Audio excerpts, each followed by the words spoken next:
இந்த மாவட்டம் கிருஷ்ணகிரி மாவட்டம் பிரிக்கப்படாத தருமபுரி மாவட்டத்தில் ஒரு அங்கம்.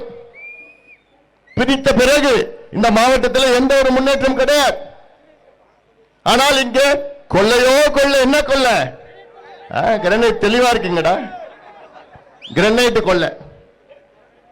கிரனைட் கொள்ளை சாதாரண கொள்ளை கிடையாது. இன்னைக்கு தமிழ்நாடு உடைய நேரடி கடன் 9,30,000 கோடி நேரடி கடன்.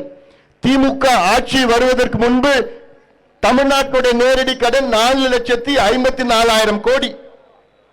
4.5 ஆண்டுகளுக்கு முன்பு தமிழ்நாட்டுடைய நேரடி கடன் 4,54,000 கோடி.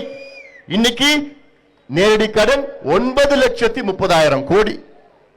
நினைச்சு பாருங்க, கிட்டத்தட்ட 2 மடங்கு அதிகமாக கடன் வாங்கிய திமுக இன்னைக்கு ஏதாவது ஒரு கட்டுமானம் இருக்கிறதா? ஏதாவது ஒரு முன்னேற்றம் இருக்கிறதா?